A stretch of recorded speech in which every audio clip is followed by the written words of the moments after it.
What is going on, everyone? Chris with Journals, Comics, and Pop Culture. I have an article today to share with you guys that really just speaks to me on such a deep level when it comes to the controversy of labels, especially cameos versus full appearance. Now, for those that watch my channel, know I am extremely passionate about this subject and know that I constantly talk about it, and I'm going to keep constantly talking about it. So, guys, let's dive into this article. But before we do so, if you're new to the channel, please take some time to subscribe. Secondly, before we get into the actual article that I'm going to read along with you guys, I want you guys to really understand that this article, first off, it's written by Scott Whitman of CBSI 4 years ago. This is a 4-year-old article, guys, but still so relevant today in our current climate. Now, I just want to say that there has been a lot of people really addressing this issue the way that I feel it needs to be addressed. But when I read this article, I was like, wow, he is hitting the nail on the head. He's just driving this home. And I'm going to break down a few of the elements that he brings up in here and why what I feel Scott is saying in this article is not only not only do I agree with it, but it is imperative that I think as an industry and as hobbyists and collectors, we understand why it's so important. So, without further being said, let's dive into the article, guys. Cameo versus first full appearance. I'm going to read it with you guys. Read along with me, and as we go on, I'll dissect certain pieces that I think stick out. So, he begins off by saying one of my favorite debates is about Darkseid's appearance in Superman's pal, Jimmy Olsen 134 versus Forever People #1. Let me ask you this question. If both books are in comparable condition, priced the same, and you were able to see exactly what you are buying, meaning the content inside, which would you buy? And he says, don't answer, it's rhetorical. And he goes on to state this. I lied. I really couldn't care less about Darkseid's first appearance. There's no way on Earth, or Earth 2 for that matter, I would buy a copy of Superman's pal, Jimmy Olsen, #134, at any price. He's basically saying that book just doesn't matter to him, even though at this point, even more so now than 4 years ago, it's a pretty high price point for what is still considered a cameo. He goes on to say, it doesn't mean that you shouldn't, though. Regardless of where you stand on the whole cameo versus full appearance debate, at the end of the day, we all should want whatever is best for the market. There's no good reason to not distinguish the difference between a cameo and a first full appearance. Let me repeat that, guys. There's no good reason to not distinguish the difference between a cameo and a first full appearance. Call it a first appearance, cameo. I really don't care. The word cameo needs to be included when appropriate.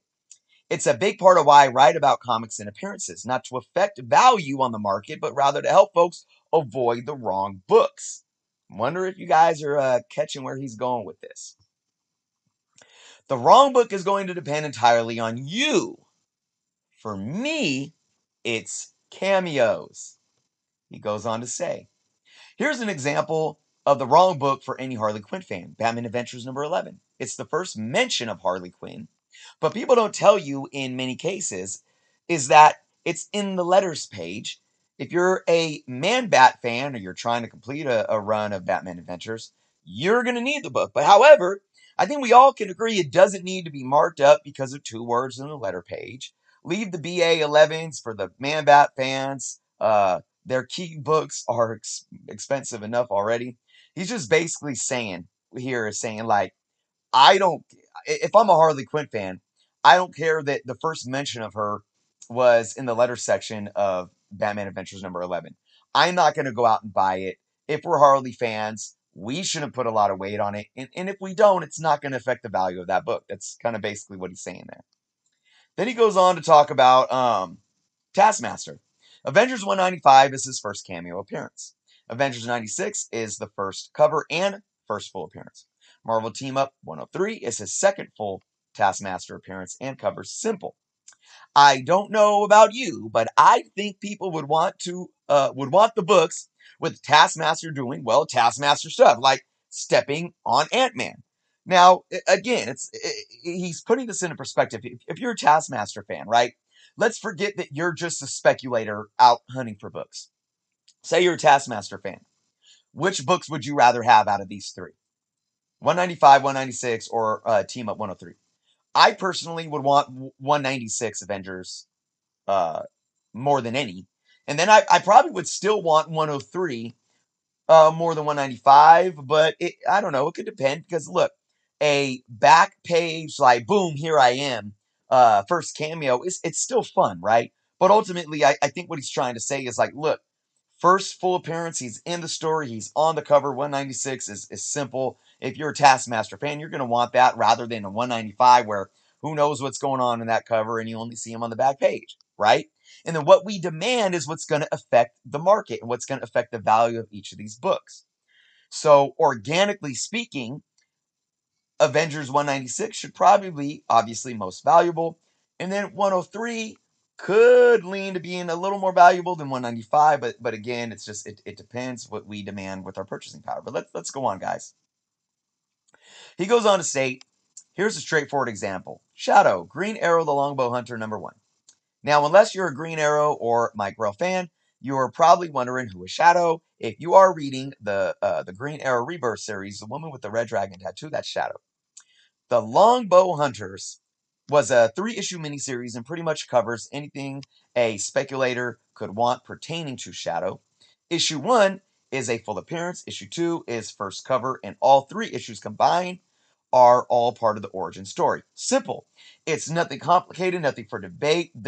What he's saying here is there's substantiated reason why, if you were to spec on these books, you could spec on all of them without anything getting confused, and all this speculation would be valid in terms of driving up the value of those books.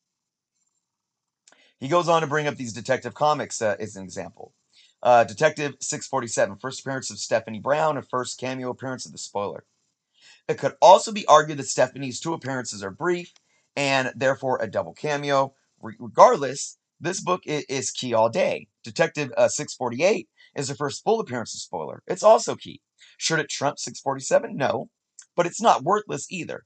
Both books have value. Not to mention, Detective 649 is part 3 of the story arc, so hey, that can deliver some value there as well. Makes sense? Let's get to last week's poster. And guys, let me stop right there. For those watching, guys, these are one of those videos you got to watch all the way through. You got to get to the end of this article to understand the point that this video is making. I'm going to make that clear. So let's continue to move forward here. Let's get to last week's poster child. Now, remember, this is 4 years ago that this was written. He says this is a poster child for exactly why there needs to be a clearer definition between what is a cameo and what is a first appearance. Invincible Iron Man #7, I classify as the first cameo appearance of Riri Williams. It's exactly 2 panels. To be completely honest, I call Invincible Iron Man #9 a second cameo. Not really a full appearance since it's 3 pages. Even though she is on the cover as Iron Man, I really don't feel we've seen a full appearance of Riri, at least not at this time of writing this. Okay? Then he goes on to address Wonder Woman #7, 1987. This is the first appearance of Barbara Minerva. Wonder Woman #9 has the backstory. Cheetah's on the cover and makes a large enough appearance. I'm cool with just owning #9. In the New 52, her first cameo appearance is in the form of a hologram in Justice League #10. It's a group shot, and they are all really tiny. Justice League 13, 14 are probably the issues that you want. She's on the cover, and both are full appearances. Also, she shows up in Suicide Squad Volume 4, issues 20, 22, 23. There might be more. It's just off the top of my head. Okay. Here's where he really starts to dive into the point that he's trying to make. Now, before I finish reading this article, guys, I'm not going to sit here and even agree with some of the things he said in terms of what is a cameo, what he believes to be a full, right? That's not even the argument here. The argument is why these terms are valid, and he sums it up perfectly. So let's get into this and let's keep going. Don't misunderstand, he says. I'm not saying a cameo should have more or less value either way. But let's look at the word cameo and see what Merriam-Webster has to say about this. And he summed it up as a brief appearance or role. Then he goes on to say, okay, so what does brief mean? Brief, lasting only a short period of time. By very definition, a cameo is the exact same thing many first appearances boil down to. I get that there are people that believe cameo or not. It's the first appearance because it's literally the first appearance, right? I get so many people in my comments saying this. Well, it's the first time we see them. It's the first appearance. Okay, fine. Call it a cameo. I don't always buy that argument anyways. A toothy grin floating in a panel of black doesn't cut it for me, literally or figuratively. And here it is. Now I'm free, right? Personally, I don't need my collection full of books with panels of teeth and whatever other nonsense people are peddling. If a single panel is the sole reason the book has value, fine, list it properly. For me, a book needs more. Hot artists, character appearances, new series, new creative team direction, two characters slugging it out or whatever. In case you haven't noticed, I'm a sucker for books with where the characters actually fight for more than one page, for more than a page. All these factors all help determine the value of the book. They are selling points. Also, they are the exact same selling points dealers have no problem using to promote a book. So why is listing something as a first cameo and a first full such a big deal? I mean, besides potentially losing money, obviously, sadly, there really isn't one. Bingo. And I'm going to get into this. You are the market. Yes. All of you reading this combined have more power and influence than you realize. Yes, I love this guy. Scott, you're the man. It's completely up to you what you ultimately buy or invest in. Wouldn't you like to know if you are really buying one panel or 6 pages? I do. I agree. Selling comics is a very predatory market. The practice of buying low and selling high is exactly like the stock market. And like on Wall Street, there are deceptive and ruthless people everywhere. I firmly believe we need a better system of categorizing early appearances that is accurate, specific, and transparent. I love this guy. Calling a first appearance of a character a first appearance when it's only a panel or two isn't going to cut it anymore. Yes. By any logical definition, that's a cameo and should be listed as such. You can call it a first appearance all day, that's fine, but just add the word cameo. It needs to be there too. Scott Whitman, you're the man. You're the man, my guy. Okay, guys, let's dissect this. Like I said, at the end of the day, Scott saying, "Oh, just showing a smiling teeth in black isn't even enough for me to call it a cameo. I think a cover appearance should be called a full." So he's just throwing his personal opinions out there, and I might disagree with him there. But look, here's the points. The 3 points are this. It starts with this right here when he said this. So why is listing something as a first cameo and a first full such a big deal? It's not. There's no reason why it should be such a big deal. Okay? And what he says, where he says, don't you want to know? Wouldn't you like to know if you were buying one panel or 6 pages? So, say there's a first appearance, right? Say we see someone for the first time. And let's just say Nova, Richard Rider, Nova #1, first appearance. Or She-Hulk #1. Or even Marvel Spotlight, 32, first appearance of Wonder Woman. Excuse Wonder Woman. Spider-Woman. Those are their first appearance. They never had a cameo before, right? So you don't even need to call them their full. They're a first appearance, right? But they're a part of the book. They're on the cover. They're a part of the whole story. And then you call Hulk 180 the first appearance of Wolverine. And say you didn't know nothing about the insides of the books. If you didn't know, if you like these characters equally and you didn't know that one of them was fully in the book and one only showed a quarter of a panel page, and they both were coined first appearance without any other descriptive, defining definition, wouldn't you feel kind of shorted if knowing that Wolverine's one panel at the back of the page of the book on Hulk 180 is labeled exactly the same as Marvel Spotlight 32, where one Spider Woman is the main. The whole story is about her. God, I love how he broke that down, and yes, that makes absolute sense. And then I love how we talked about where is it? The market. Sorry, guys. You are the market. Look, the bottom line is it's not about labeling the books to determine their value. It's about labeling the books to determine what we value in them, right? When we use the word value, we're not just talking about financial value or monetary value. We're talking about, why do we value this book in the first place? The label should be concrete to give us defining attributes of why we should find value in them. And like he was saying, look, hey, if you value a cameo appearance more than a full appearance or just as much, then if the majority of collectors value a cameo just as much, that monetary value is going to show. It's going to increase in monetary value. Does that make sense? It's about what value we find in the books, and then ultimately that's going to drive the market value, guys. It's not the other way around. That's why these labels are important.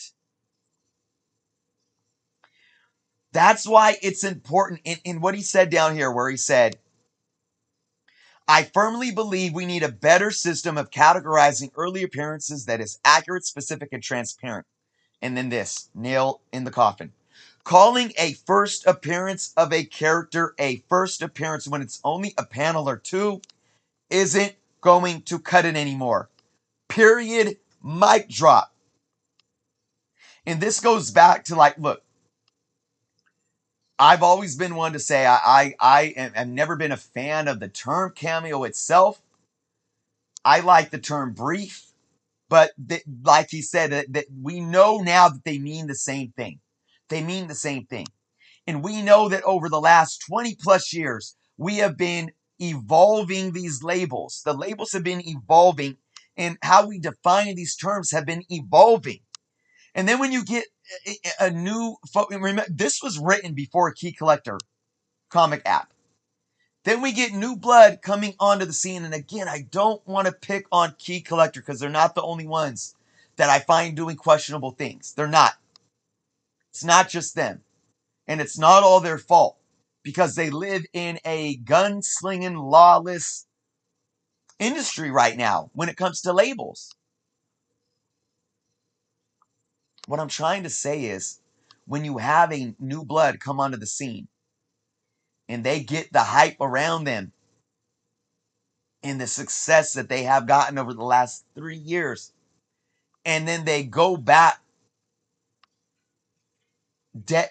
and disregard decades of evolution when it comes to these labels, and start calling some cameos fulls, some full seconds, it doesn't do anything for allowing the hobby to evolve and to get to this place where, like Scott says,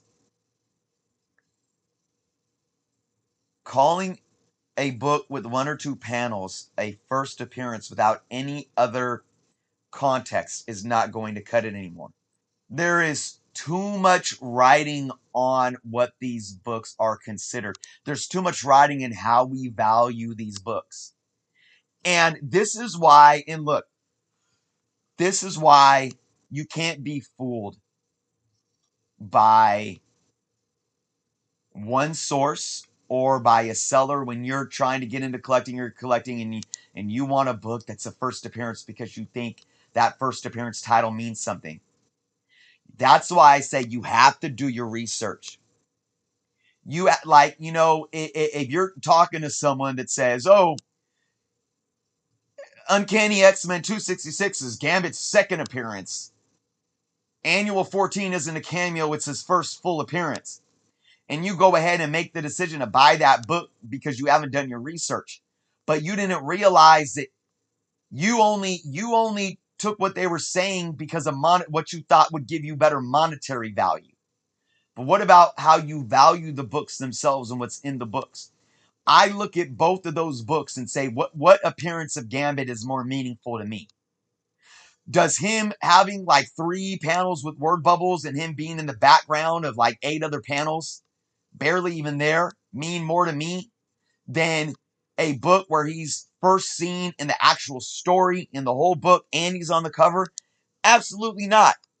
And most people agree with me, and that's why Uncanny X-Men 266 is the more valuable in terms of monetary value book on the market, period.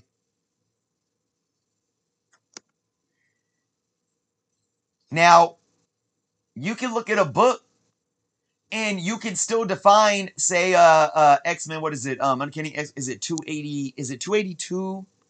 The first cameo, I think it's 282 and 283. It's 280 something. I forget off the top of my head. The first cameo and first appearance of Bishop. Now, technically, in his first cameo, he appears on the cover, but it's a cameo appearance in the book. I don't know what the values are off the top of my head, but I still believe that that first book that's considered a cameo is more valuable because even though you can coin it a cameo, he is on the cover. And look, collectors might find more value. And again, I'm not talking about monetary value, value to the character. They find more value seeing him on a cover for the first time, even though in the pages, it's just a cameo. And that makes sense without looking at monetary value. And then that could drive the market to make that book, being a cameo and first cover, be more valuable than the first full. Guys, this is why this stuff is important. This is why I'm reaching out to Key Collector Comics. This is why I'm reaching out to Comic Book Realm, to Go Collect, to CGC, to CBCS, to EGS, to CBSI. And guys, I've gotten a lot of replies. I've talked to Tony with EGS. I've talked to CBCS. I've talked to Cover Price. And there's a couple more that I'm not going to name right now that I've been in communication with. And obviously, I've talked to Nick with Key Collector, even though that communication seemed to have gone silent.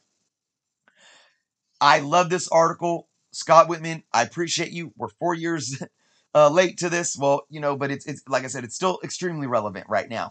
And I want to know what you guys think of this article. Like I said, it's not about agreeing with how he's even coining what he believes a cameo or first full should be. It's just why these labels need to be more concrete and need to be there. Why we value these labels and why we need standard and precedent. This is why. So, guys, let me know what you think in the comments below. I'd love to hear your feedback. Again, this ongoing issue is I'm gonna keep addressing it and keep pushing forward on it. So, thank you all for watching. I appreciate you all. I do want to say we reached 2,500 subscribers today on the channel. I would not be here without each and every one of you. I really thank and love you all. I appreciate each and every one of you for the continued support. I put a lot of work into this channel, and you guys make it worth it. So we crossed the 2,500 mark. Here's to 3,000 and beyond. So guys, if you haven't subscribed to the channel yet, please do so. Let me know your thoughts below. And until next time.